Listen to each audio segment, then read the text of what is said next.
I'll call the meeting to order, and let's just go around, and Kelly can call names and we can start. All right. India Beal. I'm here. Cliff Dussel. Present. David Finn. Here. Dara Silver. Here. Betsy Towns. Here. Elizabeth Rapetti. Here. Owens Daniels isn't here yet. Jane Dabb. Here. Jennifer Finkel. Here. And Jason Thiel is not here. So this is a good segue. Jennifer Finkel was recently appointed to the Public Art Commission by the Forsyth County Board of Commissioners. So welcome, Jennifer. Hey. Hey, Jennifer. Want to talk a little bit about your background briefly, or just give yourself an introduction? Sure. I'm the curator of Wake Forest Art Collections. I've been at Wake Forest since July 2019. Worked closely with David Finn in the art department. Prior to coming to Wake Forest, I was the curator at Cleveland Clinic in Cleveland, Ohio for 23 years. We had a collection of about 7,000 objects, and I did about 40 site-specific commissions. So it's something that I love to do, working with artists and figuring out commissions and working with architects and engineers, and also like the education aspect and integration. So I'm really excited to, as soon as I got to Winston-Salem, I was very excited to sort of know what was happening in my new city vis-a-vis public art. So I'm thrilled to be part of this committee, and nice to work with some of you who I know and meet new people. Thank you. Well, welcome. That's great. Welcome. Well, our first order of business, as usual, is to approve the summary of the minutes. And if anybody doesn't have any, if there are no objections, we can have a motion to approve the minutes. I move that we approve. Do I have a second? Okay, thank you. That's Cliff, that's the second. All in favor? I think we could just do a raise hand visually for this one. And India? I'm raising my hand. Okay. Thank you. You're welcome. Okay. Have you got that, Kelly? Yes. The next item is Hassani Mitchell, who works for the city, and he is working on a project. I don't know if you've heard of the Choice Neighborhoods grant. It was a big grant that the city won, on the order of $30 million, to redevelop the Cleveland Avenue Homes area. I think it's going in 3 phases. The first phase being adding housing, 89 units to the Brown School site. This is a former school around, I think it's on Highland Avenue and 17th Street about. And the school had burned down in recent years, and they're gonna kind of redevelop that whole block into new housing. And he reached out to me, Hassani, because there's a provision in the grant to use public art, possibly for, within the development, and then possibly as a gateway to the neighborhood. And he was thinking along the same lines as this group, because he said, I think a great gateway for that neighborhood is the Liberty Street water tank, which also overlooks 52 and is in the public art plan. And so he was asking about that as a possibility. And I guess there's some other possibilities, but something came up at the last minute today, and he couldn't make it, so he'll be coming to the May meeting to talk a little bit more about that. But there are funds within the grant to pay for art, and since it's a city project, this group would have, would be involved. So hope we'll know a little bit more in May. Can I ask a question? Yeah. Remember when we did the otter, how there was this possibility that there might be a park attached, and we could do, y'all are going to get ready to hear my soapbox, introduction to my soapbox, Jennifer. Like there was a possibility of doing like water education as part of that park, and like kind of naming each park we invested a bunch of cash in as a place to have play education be part of that park. And I've talked about the dinosaur park as a place to learn about dinosaurs, and basketball park as a place to learn about physics. And so it's something I'd want to throw out there. And so there's a park there as well, or a playground there as well? I don't know. That's a good question. It's like open land, like it's like maybe, I mean, it's not it's like a green space that's surrounding the water tank on Liberty Street, but it's not like. Oh, you're talking about the water tank. I was thinking more in the neighborhood. The water tank overlooks 52. It's really close to 52, and it's behind a gas station. So it's kind of like a gateway to the neighborhood in the fact that it's a big structure nearby the neighborhood, but it's not in the neighborhood. So I don't think it would be a good place for a park there. And I know what you're talking about with them talking about using the land surrounding the Sides Road / Peters Creek water tank. But I think they decided just because Parkland Park was so close by that they weren't going to bother with that. Yeah.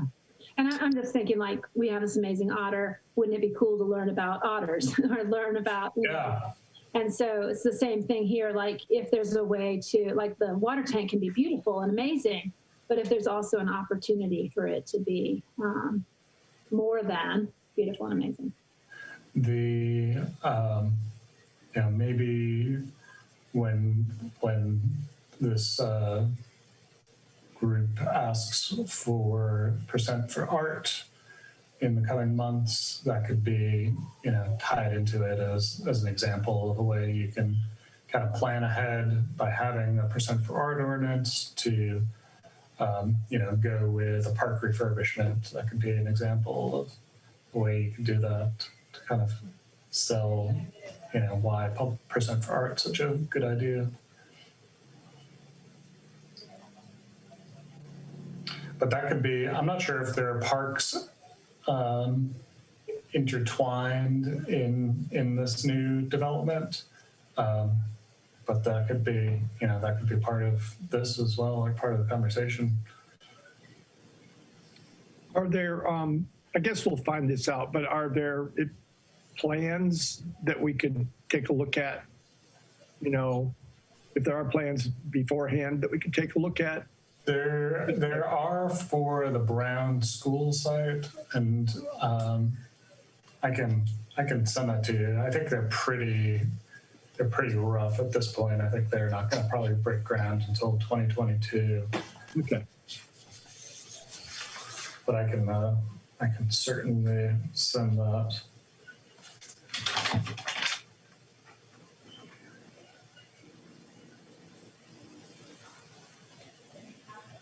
One of my other hats at the city is to review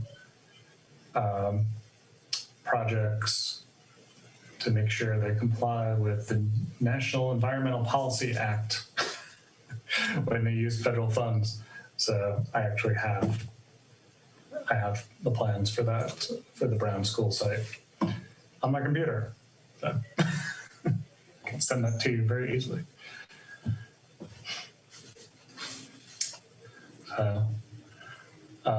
I can try and answer any more questions about that one, but well, we could probably wait for Hassani Mitchell to introduce it to us. I mean, the timeline is not a really critical timeline, right? No, I think they have like 4 years or something. It's great to be involved. It'd be really great to be involved at the beginning of a project like that. Thank him for for stepping forward and asking about it. Yeah, that's great. So the You want to talk next, about the downtown sculpture? yeah. So we had, if you remember, we had the downtown sculpture, which we would be on the corner of 4th and Spruce, and we split that into two components, a design component, a fabrication component. He chose Mona King as the designer, and then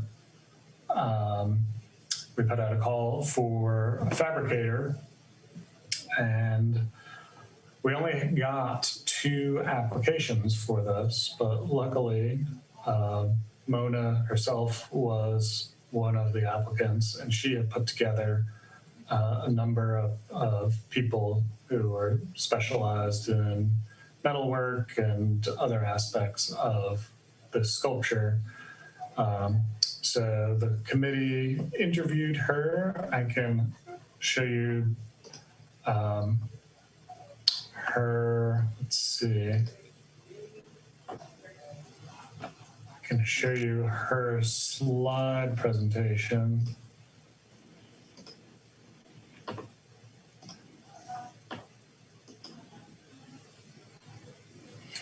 Which doesn't go into great detail, but it shows who would be involved.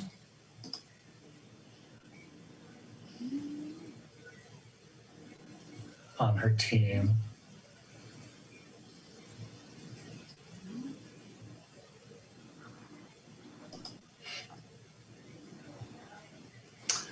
So she'd have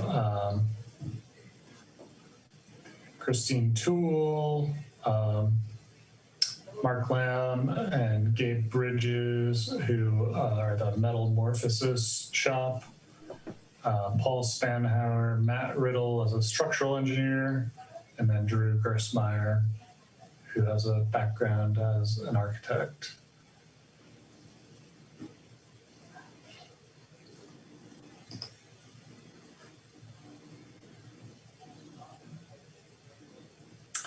And, you know, her slideshow just kind of gives like a short background on each of those people, but the committee thought that they would do a good job on this, and recommended them unanimously to put this sculpture together.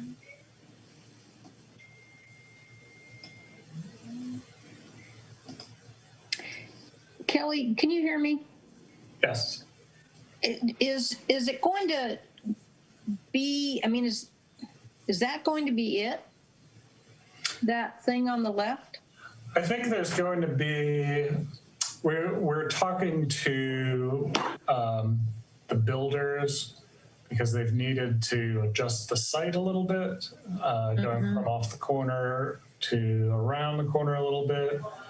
I'm expecting a little bit of movement on the design just because, you know, she hasn't priced out all the materials and everything with the fabricators yet. So I think there's probably going to be a little bit of movement on the design, and will be, you know, this. I'll be in touch with her as they work through with it. Because she has that Helen Keller quote quite a bit in her presentation. It was, I mean, I was having a hard time figuring out exactly what was going to be placed at that corner. But maybe apparently that's not necessarily finalized. Well, it's, you know, it is this design, but It's that design that you currently have up. Yeah, the Helen Keller quote I think was just for the presentation. Okay.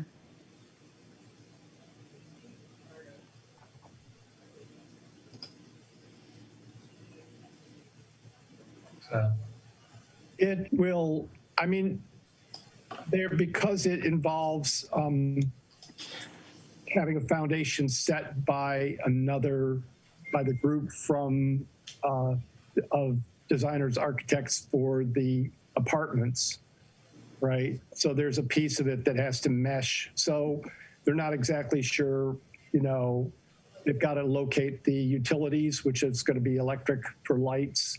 They've got to determine what that foundation is going to look like. And from there up there, they don't have working drawings for it yet. So there's still some flexibility, and there's still some questions about, for instance, this is an initial it's still a conceptual drawing. And I think we're hoping to meet with them with one more meeting, right, Kelly, to try to iron out some of the details. I think that's on Monday. Yeah. For instance, whether you step up, what the orientation of it is, just getting that set up. Jane and Dara, do you have anything to add? On mute. Dara, go ahead. No, I think David captured it, that it's still in conceptual phase. I think we were really supportive of the strong team that Mona brought and their expertise that each of them is bringing to the program. There's been several sculptures and pieces of public art that this team individually is bringing. And I think it made us all feel really good. And all of this talent is local. So. Yeah, I concur with everything David and Dara said, that it's going to be a unique piece for the city. It will also, I think, once we iron out a lot of things like the position on the street, I think that's when we're going to see some changes, possibly. I drove by the site yesterday and was like, oh, okay. I can see why it had to move, because obviously that corner has changed a lot. So we highly recommend the team. They seem very capable and very knowledgeable. I think I agree that it's a super exciting team, though I only know about half of them. I guess I'll say I'm pleased that there is some room for design development along the way, because it does seem like, I do have some questions about the design that we just touched on last time, I think, because I thought it was a final design. And so I don't know whether there's a great way to engage that team in some kind of design development discussion. But the idea of doing that intrigues me, but we might not be at all in that moment. It's hard to know how much flexibility there is, for instance, on the sundial, which is not a functioning sundial, because it's going to be shaded, and how the letters W, S, and C fit into the cardinal compass points that are indicated on the stand. Little things like that are details that I think we will bring up and allow Mona to think about and decide whether how she might want to change some things. I think in some ways the sundial pedestal was something that was maybe at the time that she designed it might have been simply a placeholder for some central feature. And I'm not sure. You're smiling, Elizabeth.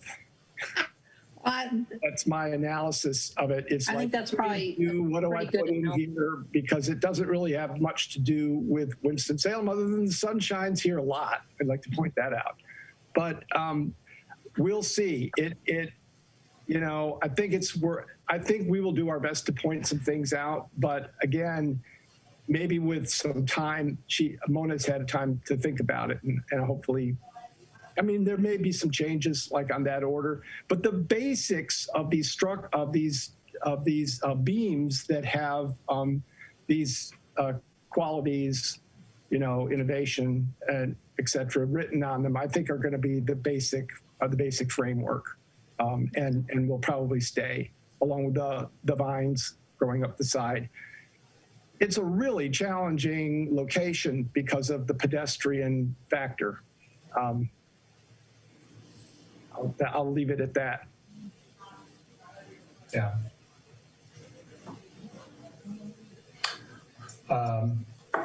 Well, so today I'll need a vote on whether to recommend this team to fabricate the sculpture.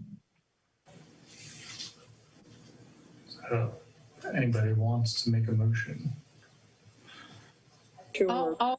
I'll make a motion to that effect, but so long as the subcategory of the Public Art Commission still needs to have some input in design.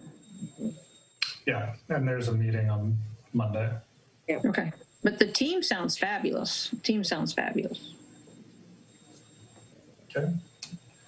Do we hear a second? Second. That motion. Second. Thank you, Dara. All in favor of, should we do a voice vote? Kelly, you want to do that, or? Yeah, I'll go through. Let's call the roll. So India Deal, Aye. Cliff Dussel, Aye. David Finn, Aye. Dara Silver, Aye. Betsy Towns. I am muted. Yes, aye. Jane Dow. Aye. Oh, sorry, I skipped over Elizabeth Rubetti. Aye. Jennifer Finkel. Aye. Okay, great.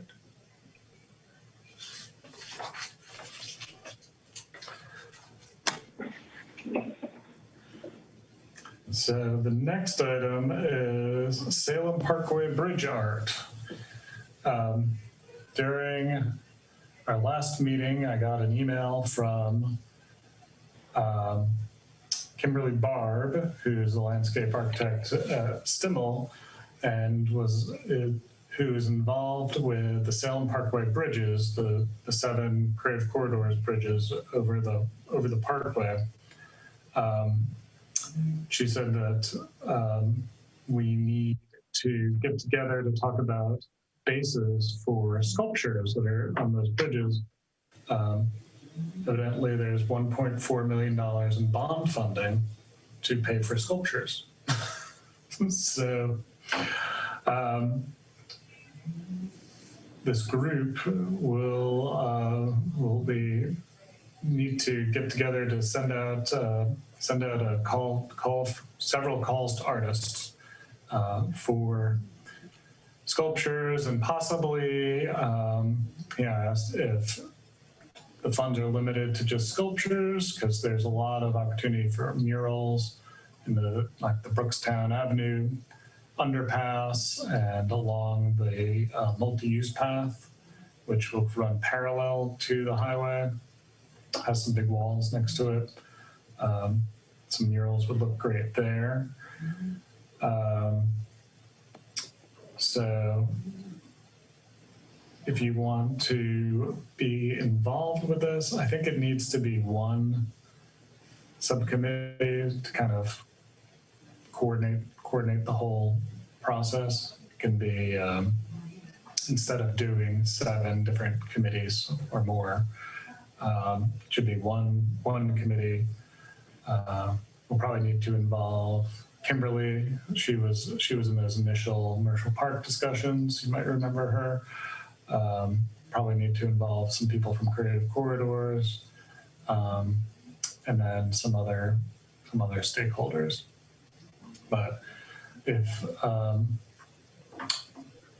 2 or 3 of you feel like you have the time to put into what this could turn into.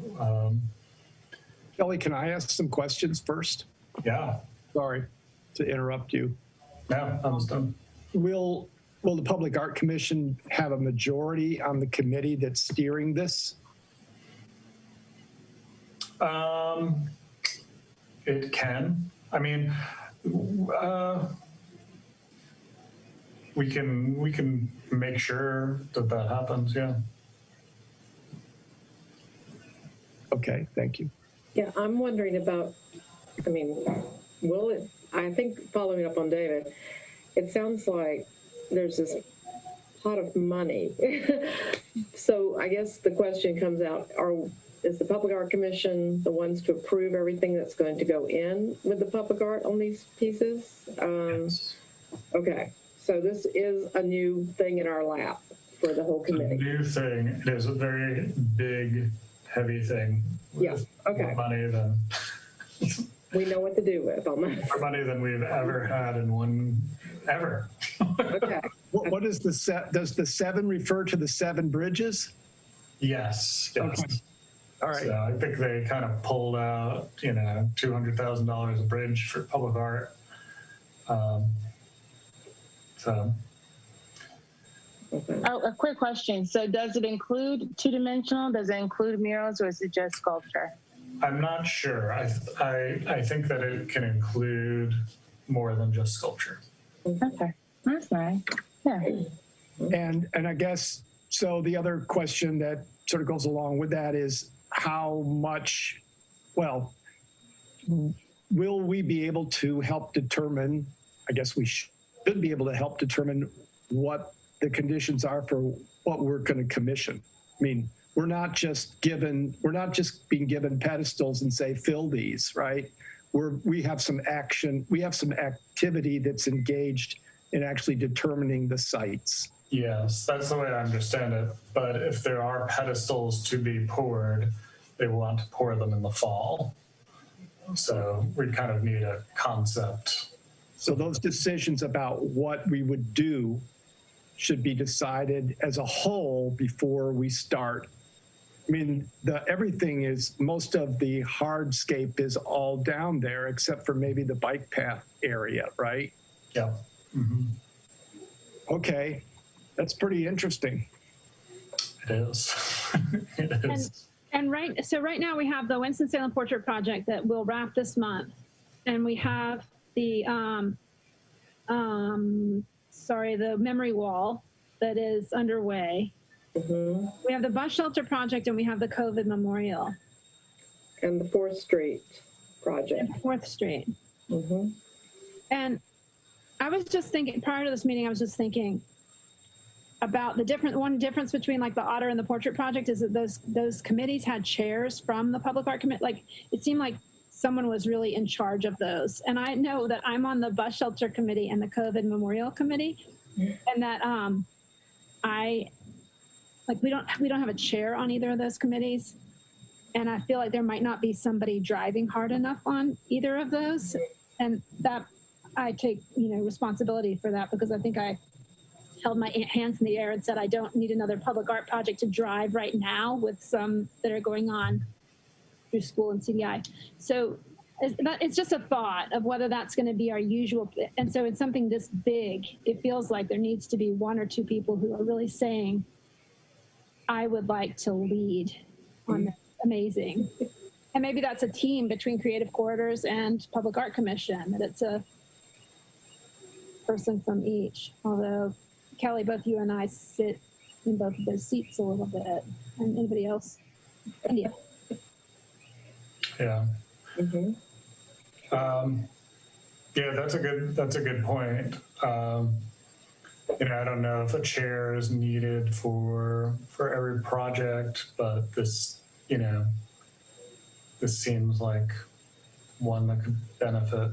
Mm-hmm. I'm just a little wary of making the committee too big. Mm-hmm.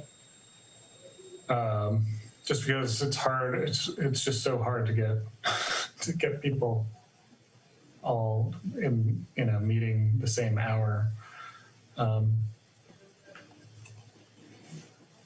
In addition to, once you have, I would just say that to have a planning committee that would come together for it initially, and then if there would be, for instance, 7 individual projects, that we'd be able to have spin-off groups to be able to do the searches, basically, or the commissions for those, just because that gets to be so much work. It's many hours of time looking through the proposals. So it would be asking a lot to set up a group. That's what, that would be a really big job. it seems to be. And now it depends on the time frame, but I think we have to have some flexibility for that. But I mean, I'm a little bit hesitant myself to get like to be the chair of it, just because I'm the chair of the art department right now. And so that's in the next year, and it's pretty hard for me to do a lot of other things, but I'm certainly willing to participate and be on the committee. But I'd like it if somebody else could. I kind of agree with Betsy that it would be good if there was somebody that could steer it, and especially in this planning phase, it's going to be maybe a little bit more mushy, and need to have sort of some leadership for how these things are situated. I was going to say too, because this makes me think about, I sat on the committee for Charlotte's airport, and their budget was $3.5 million. And the way it worked was that I think there may have been 12 people on the committee. So these were all different stakeholders who kind of invested in the artwork that was going to go into the airport.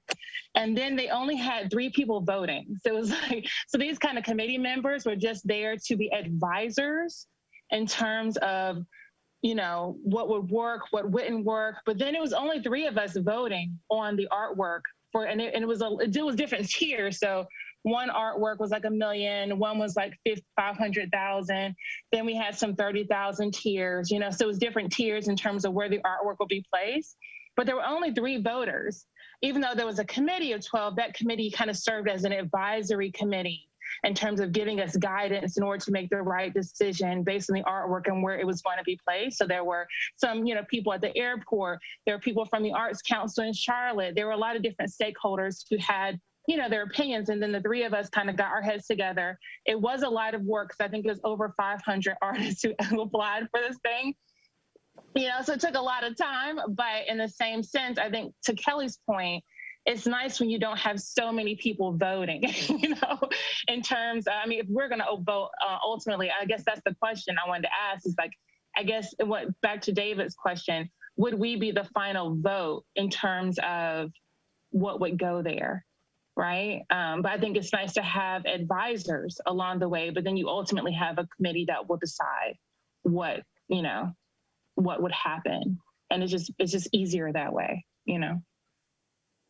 So let me also make this sort of point too, that in many of our projects, there are very well-defined stakeholders who own property nearby or may even own the property, or, you know, the water tank is a certain city division, on and on.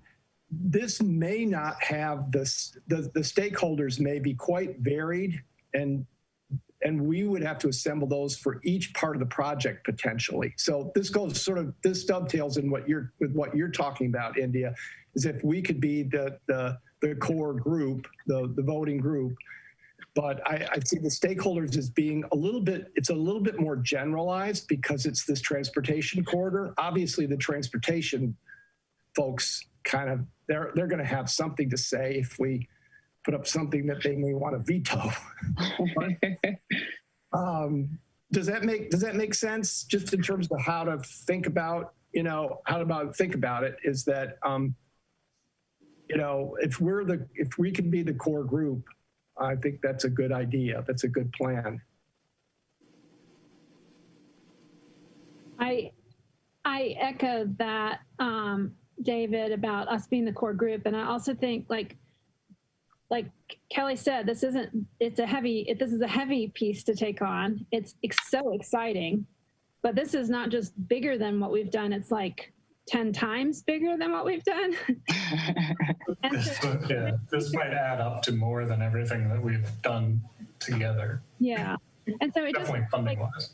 Thinking about what India's saying in terms of numbers, like my instinct is also slightly to break it up in maybe some different ways. Like David, your point about having a planning committee through this, you know, to establish like how many pedestals do we have to have poured in the fall, and maybe to think through like what are the segments, because any transportation project I've ever been tied to has had an extremely long timeline, and so people will be rotating off the commission And it makes me wonder, like, would there then be like like if we say we want 4 pedestals, would there be a sculpture subcommittee, and would there be a mural subcommittee so that all of the mural applicants were coming in, even if there might be 4 murals, or, you know, so that the planning committee might name the sites and then might name stakeholders for those sites, and then might name the search committees that have some relationship to each other, whether it's, you know, medium or whether it's location and stakeholders or something like that. But it does feel like, and I also wanted to say one more thing, was that we talked a few meetings ago about, does some of this work potentially happen inside the Public Art Commission meeting? I think we had a couple of short meetings way back when, and we were thinking about, is there work that we can go ahead and do inside this group? And it might be that some of this planning could happen inside this slot. Mm-hmm. As a part of our regular meetings. Mm-hmm. Yeah. I was going to just add that one of the things they did in Charlotte as well was that they created kind of, I guess, RFPs, RFQs. I mean, these kind of calls to artists based on, that kind of broke the budget down to like smaller quantities, right? And then each RFP or RFQ, what was called, sent to the artist was based on what we wanted for that particular location, right? So if there were going to be murals, and there was an RFP for murals, there was one for sculpture, there was one, you know, so it just made it easier. And then the artist knew that you had a $30,000 budget, or you have a $500,000 budget. And then we had a couple, like two, you know, $1 million budget for some of the bigger sculpture in the airport. And so that made it kind of easier, especially looking at the artwork.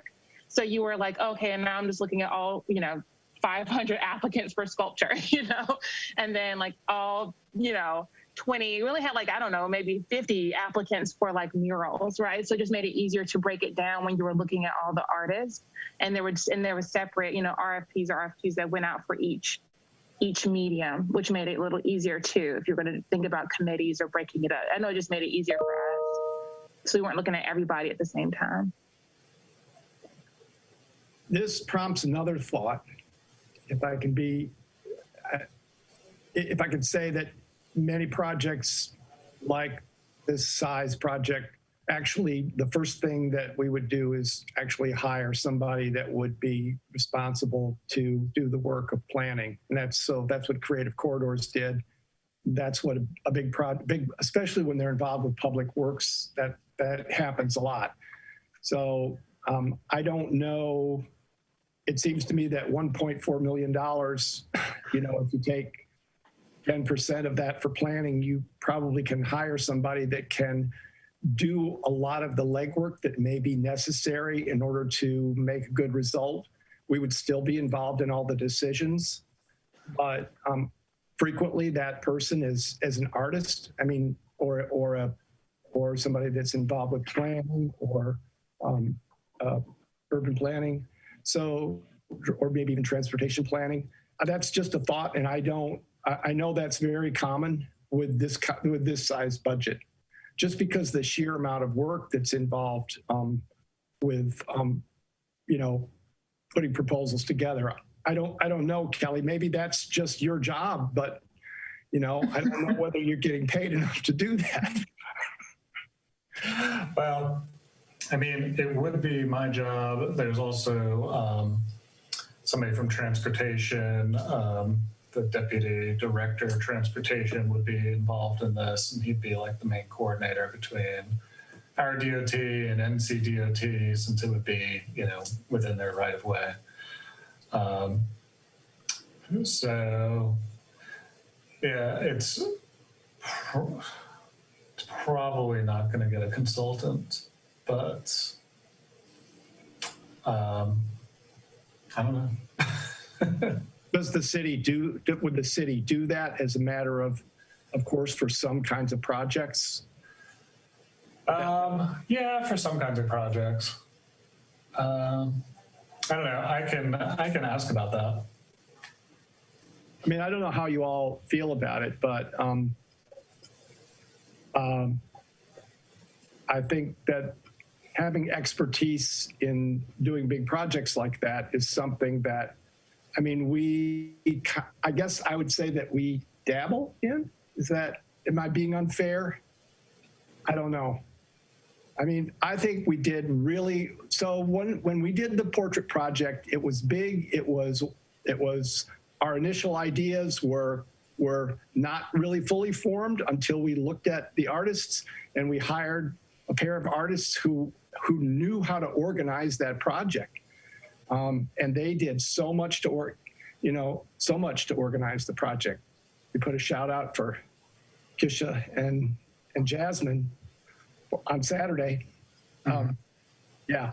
I think that makes sense, David. I mean, it's like you may need a designated project manager if you're managing 7 different commissions to liaise, especially if it's sculpture or mural, there's different people that you're going to need to liaise with, and it feels like you need a designated project manager.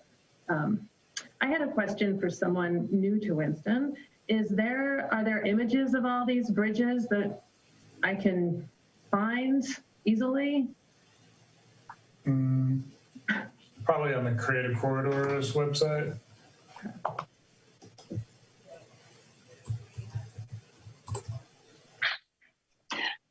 I hear you, David. I want to give us a little bit more credit, though. Okay. just a little bit. I do think that once the committee is formed with all the stakeholders, right? So you have somebody from the city, somebody from, Kelly knows everybody who needs to be a part of this conversation, right? Like once you have all of those stakeholders together, you're going to have a lot of expertise in terms of how to do this. And really, in all honesty, 1.4 million is not a lot of money when you think about the number of sculptures that you're going to have to put on all these different locations. When you break that money out into however many bridges, it's really not that much. When you think about it, like you may end up spending, there's some sculptures even in Durham that are like $50,000. You think about it, once you do a few, you're really, if we break it out into individual sculptures, it's really not that much money.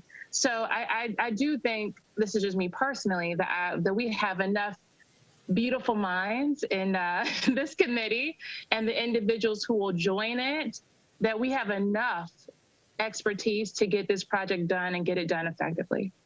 That's just my own personal. I don't think we need an outside person coming in to help with that, especially if we make a committee that has the people we need to guide this thing. Yeah. I'll just say that, add to the discussion too. If the sites are relatively determined or sort of already somewhat determined, then I think that would really work just great. But if we're talking about, so I think that would make the difference for me.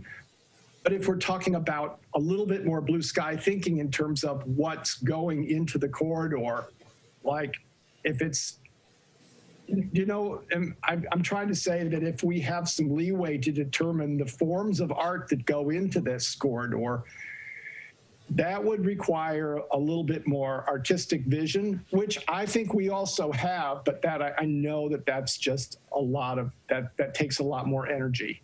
If we're sort of filling up pedestals and spaces, I hate to put it that way, but if that's what we're doing, then that's a much more workmanlike job. Does that make sense?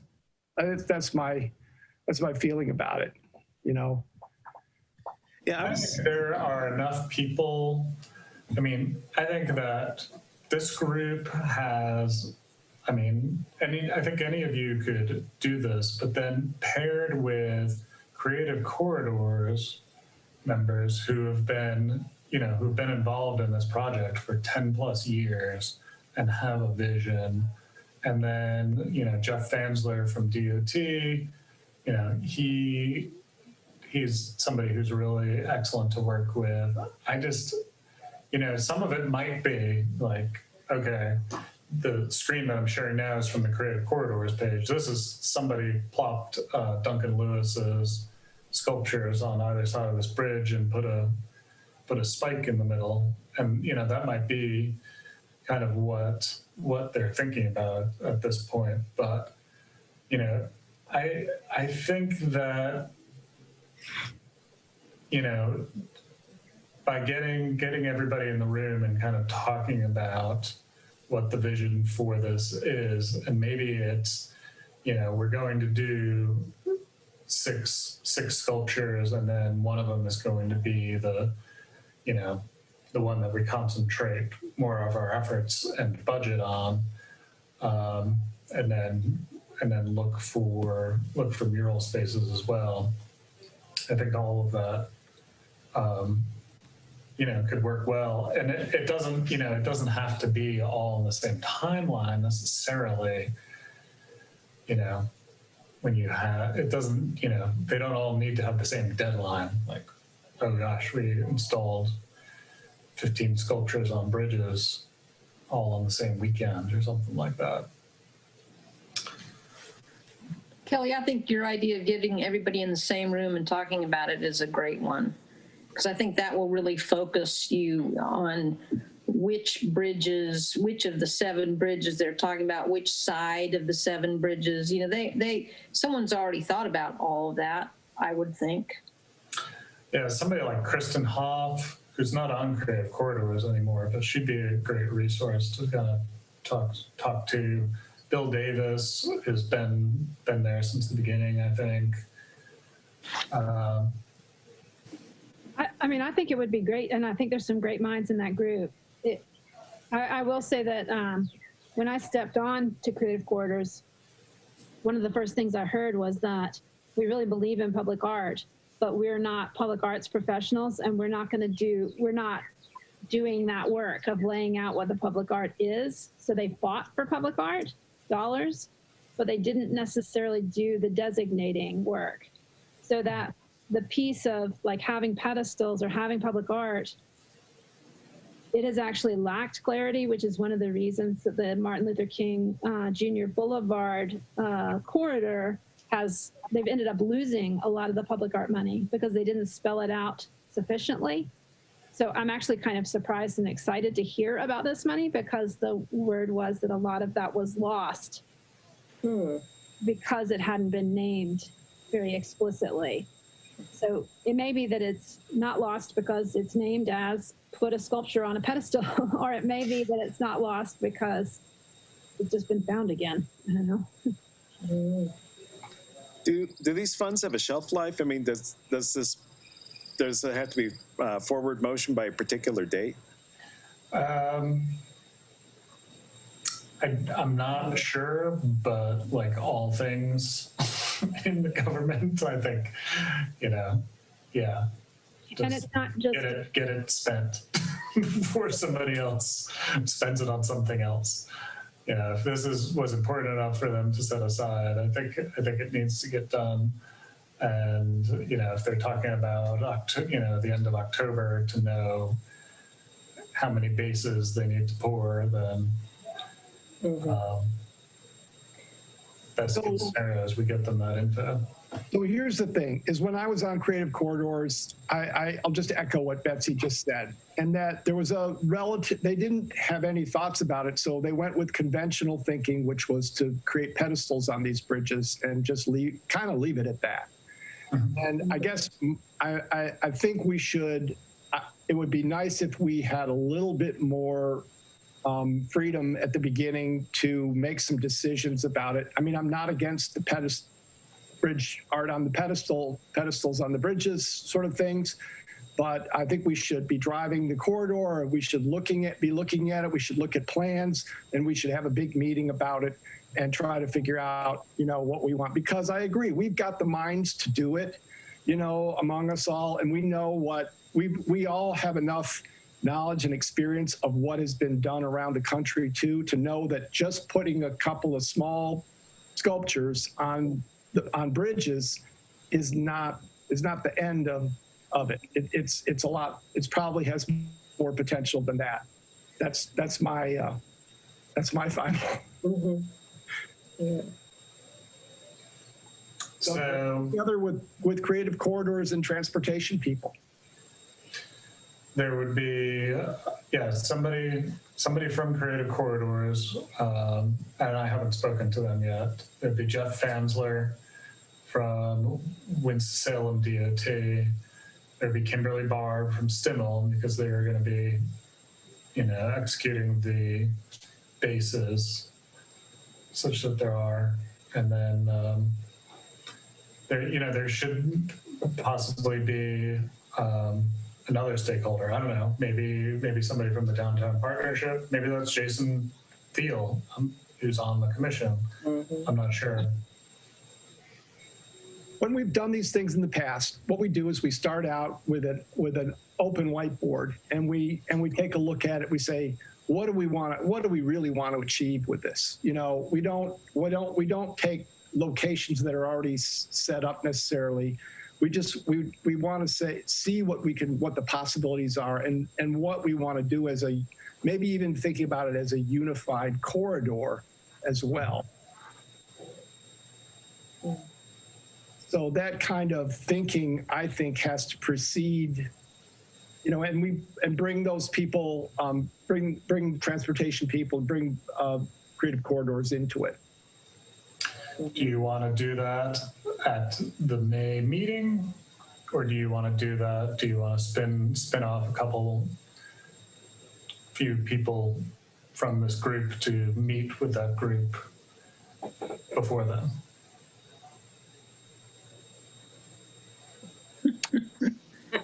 I feel like let's meet together. For some reason, I feel like let's keep all of our minds working towards this. This is big, and we all need to make sure it's going to run smoothly. And then we can look at how to break down and maybe into subgroups within it. That's my thought. Yeah.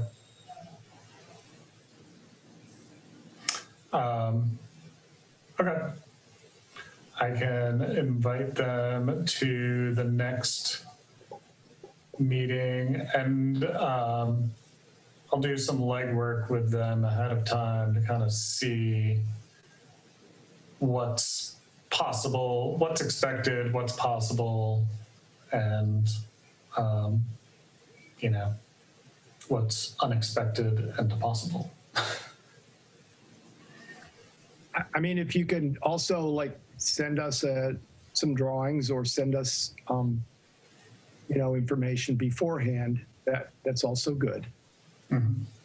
But I endorse Jane's idea that we're getting together on this, as many of us as possible.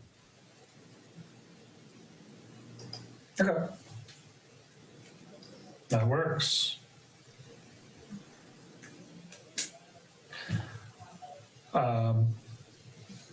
Hopefully a little simpler next agenda item. We could move on. Bloomberg asphalt grant. This is something that I got together with a group a couple of years ago, year and a half ago, before the pandemic, to apply for this grant. It was Kristen Hoff, Elise Barea, a couple other people kind of came together. It's called there's Jason. Bloomberg Asphalt Grant, and it's to fund art projects that are, on asphalt. And the idea for this was to kind of show where the strollway crosses Brookstown, 1st, 2nd, 3rd, and 4th Streets. So we sent in an application, and it felt like it was a pretty strong one. And Kristen Hoff thought that Creative Corridors could get, who's the person who designed the Strollway Bridge? Walter Hood. Walter Hood to kind of lead a community-oriented, brainstorming for street murals, crossings, for this project. We didn't get it, but we have all of we have all of our application materials, and the grant window opened again. So this group kind of has changed a little bit, but I wanted to know if anybody else wanted to be involved in this. Jason has already volunteered, and we're meeting tomorrow. So short notice, if anybody wants to do a Zoom meeting tomorrow to talk about this grant application, you're welcome. So what time tomorrow do you think? It's 11. I'd love to be there, but I'm going to be driving to Asheville. 11 o'clock tomorrow.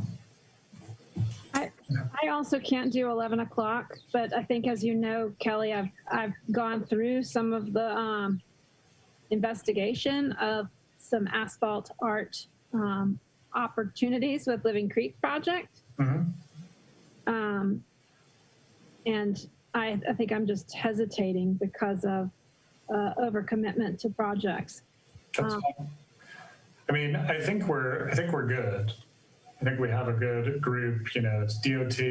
We're kind of like hitting all of the areas, and the people who were involved last time are very eager to apply again. So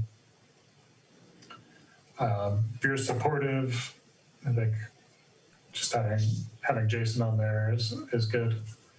Kelly, is there a point person at Bloomberg that you can follow up with to discuss? Yeah, there's whoever sent the application materials. Okay, because you might be able to speak with them about ways to kind of enhance it if it wasn't selected. That's a good idea. And we could maybe look at, I mean, you know, if y'all are reorganizing, we could maybe give feedback on the application once it's. Okay. Yeah, we'll have a Google Doc, and I can share that. Would this be, I'm just curious because for Creative Corridors, we had designed a number of intersections over the years. This was years ago of burn on. This is a process that you burn on color into the asphalt. Does it have anything to do with that kind of a concept where it's only a $25,000 grant. Oh. So it would be a temporary project. Oh, okay.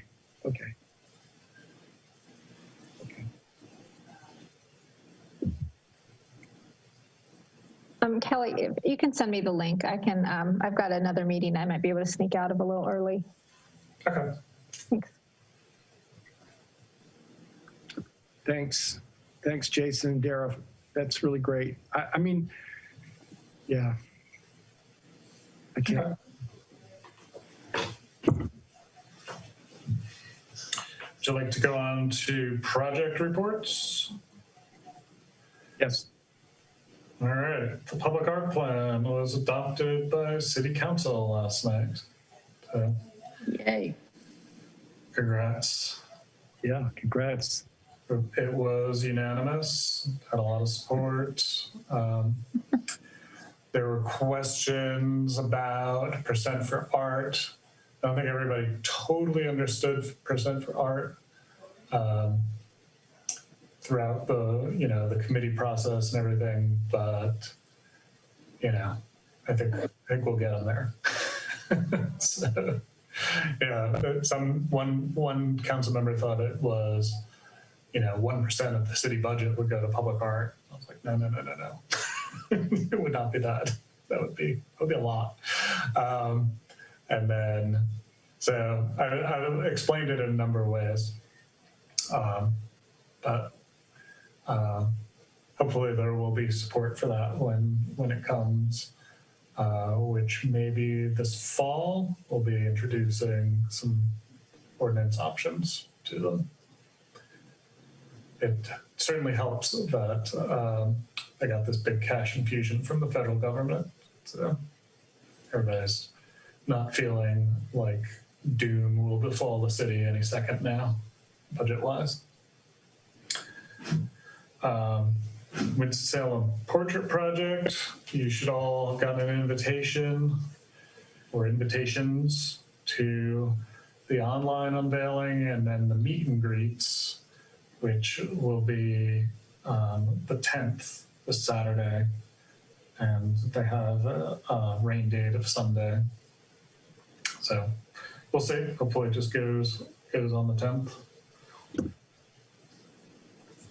But the artwork's installed. It's in Winston Square Park. It's under a giant parachute. So it's hidden, but it looks good. I saw it going in yesterday.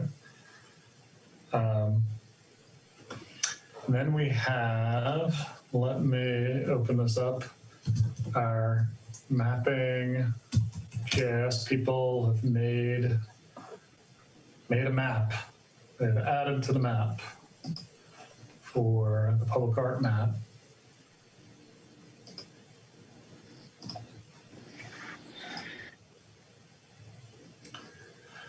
And it looks, it works well on your phone, and then you can use the desktop.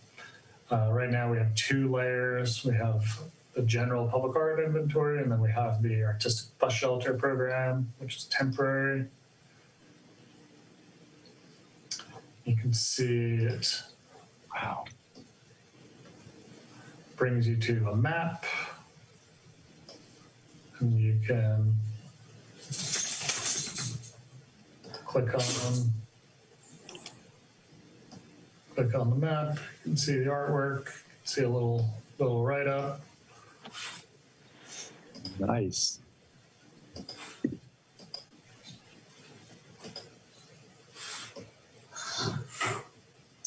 And it's pretty easy to update. We're going to need to put the public art or the portrait project on there very soon. Including all the neighborhood? Mm-hmm. Great. There's the memory wall, looking as it did in 1999.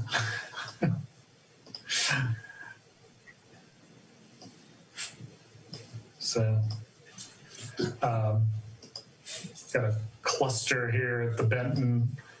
There was no real excellent way to do the Benton Convention Center. We have 11 pieces of art in it, and they're all kind of clustered. So you can kind of squeeze in and look at that. Cool.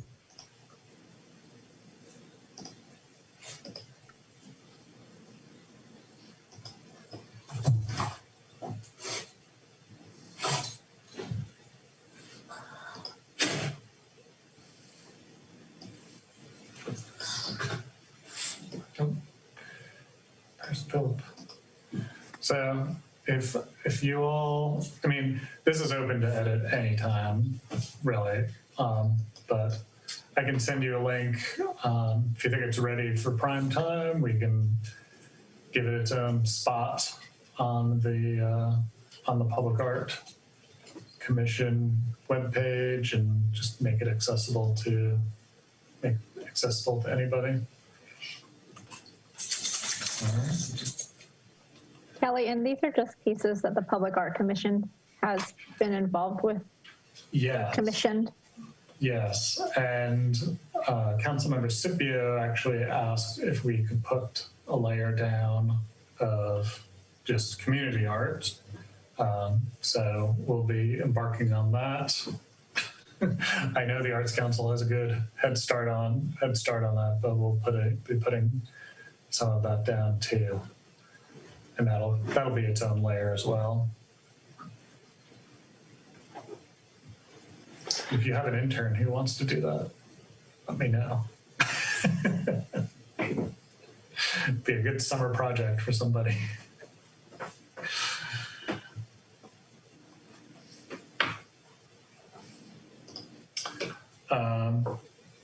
Next up, we have jukebox therapy, which you approved a couple months ago and has run into the city attorney. So there are concerns about this project because it creates a forum, and as a government entity, when we create a forum, we cannot limit the speech within that forum. So we're kind of stuck between a rock and a hard place. You know, what if somebody adds a song that is explicit or racist or terrible in some other way, then that reflects poorly on the city. And somebody says, this is the city's public art project.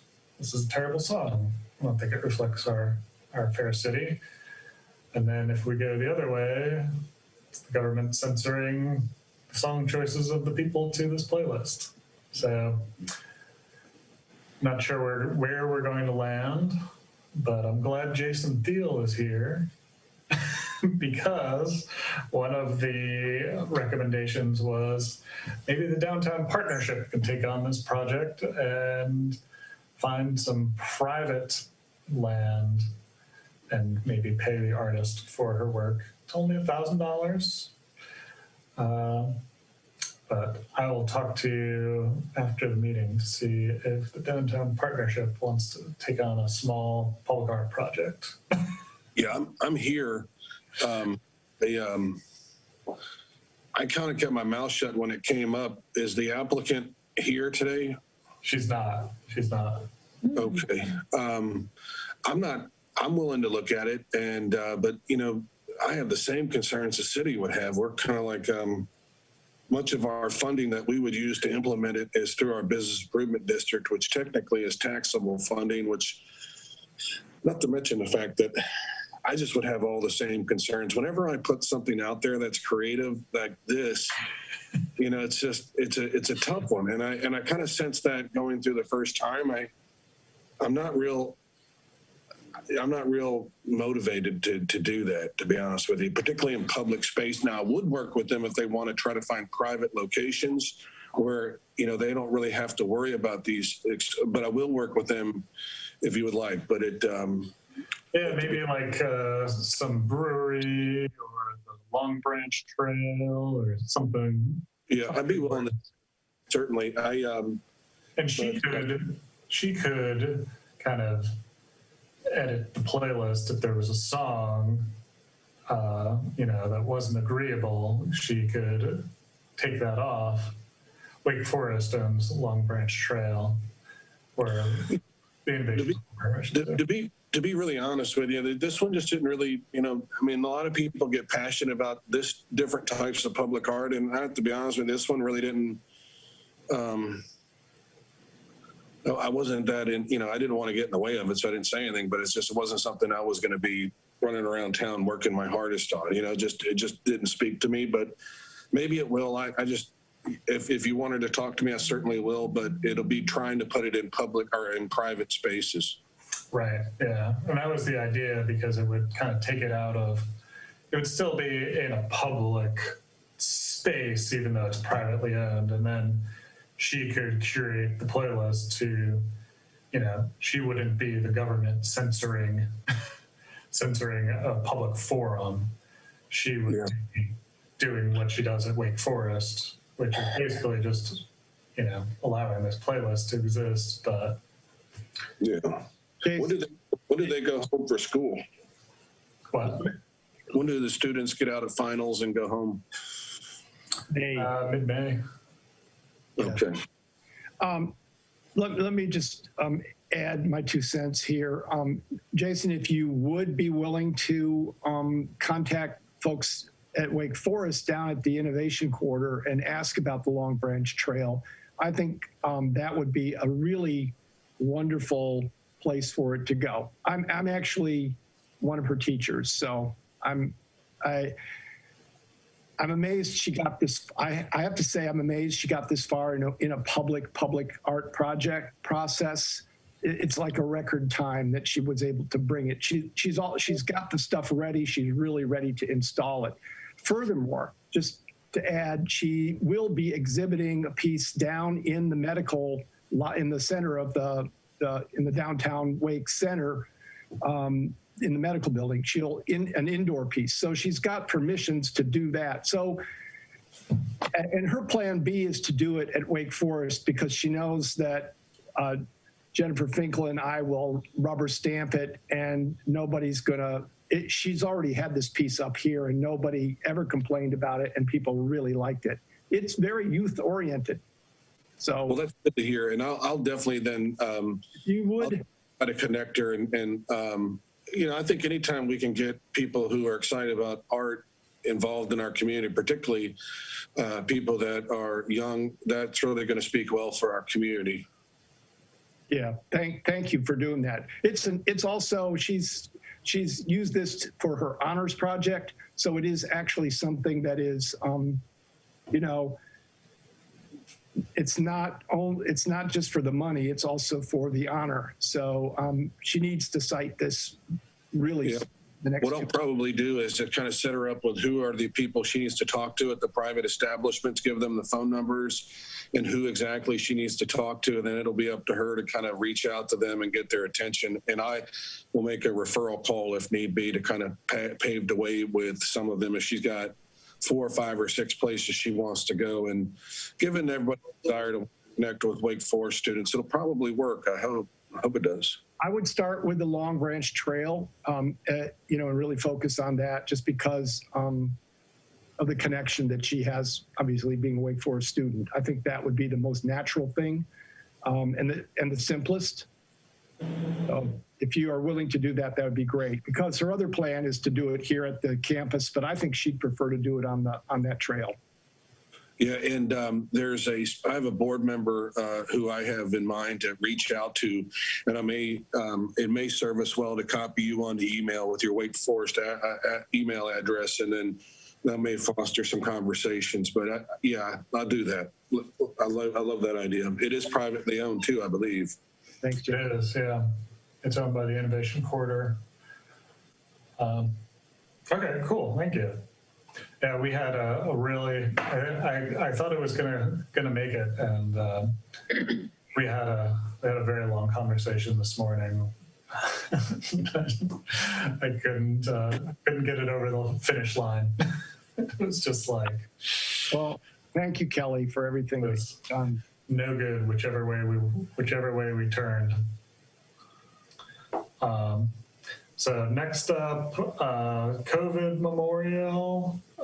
We've put together a larger committee of people. We have Dara, Betsy, and then we have people from Trellis, Forest County Public Health, and also from the Baptist Hospital. And I think we're meeting next week or the week after. We're meeting in April. We haven't heard anything from the county whether they'll be funding that, so we'll see. Artistic bus shelters, nothing to report there. I got some info on some places that the committee thought would be some good ideas for historic sites where bus shelters are located. So we can talk about the history behind some of those areas and maybe put together an RFP for that soon. I have another question. Yeah, jump in. It was pretty amazing to see the list of history that was pulled together, a list of sites connected to their history. And I just had a piece of reflection after I left the last meeting where we looked at those, which was that, those sites are dotted around the city, and it seems like they do a really good job of highlighting African-American history in Winston-Salem. And I just wonder if anybody happens to know of sites that might have a relationship to Indigenous history in Winston-Salem, or to LGBTQIA+ history in Winston-Salem, or, those were just gaps that I noticed that I I was so excited by the different stories that we had experienced, but then afterwards I thought about that. And so if anybody has ideas, send them our way. Well, I know I think we could always trace back to just the native lands. If we wanted to hone in on one. And so, I mean, do you mean like I can look at maps and see kind of the whole like huge areas? And that, I mean, it would be great. Maybe, if we take up the history of a particular tribe. There isn't a ton of information about this particular area. I was also thinking, is there any known event or individual or location and I haven't done the work yet, but nothing leapt to mind.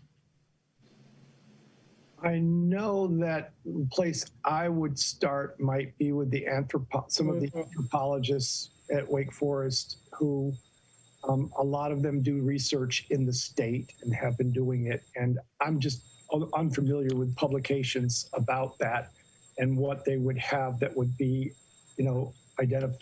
would identify local sites. But Betsy, I'll reach out to anthropology folks. I'll reach out to the chair in the anthropology department and see if I can see what I can find out. Okay.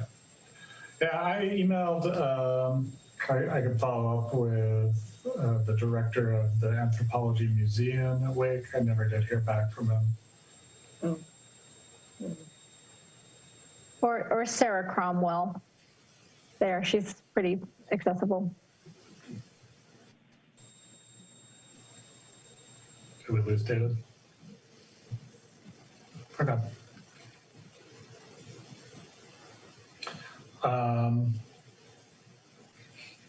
And then last we have the memory wall. I think they want to start late spring, early summer. Then.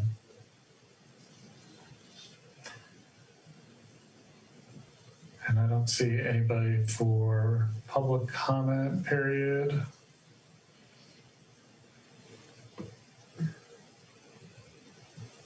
India, you might have to step in here as acting chair. David's face vanished.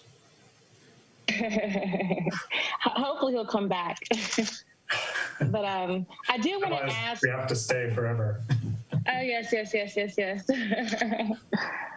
I wanted to ask also, Jane, the Public Art Committee for the airport is interested in reaching out to you in terms of possibly putting some of your work in the airport. I don't know if that's something you're interested in or not. So I'll email you and just let you know. I just wanted to let you know that they are interested in contacting you about possibly putting some of your artists on display at the airport. Great. No, Jennifer and I serve on that committee together. Oh, wonderful. Thanks. Welcome it. Absolutely. Yeah. Mm-hmm. All right. Well, does anybody have anything else they'd like to discuss?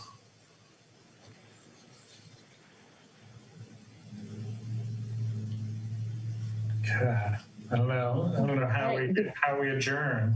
I can adjourn for us. David's back. Sorry, I'm back. I just disappeared for a second because I forgot my power cord fell out of the wall. That's my excuse. Did the meeting end? We're waiting for you. Okay. All right. Well, would you like to make a motion to adjourn, David? Yes, I'd like to make a motion to adjourn.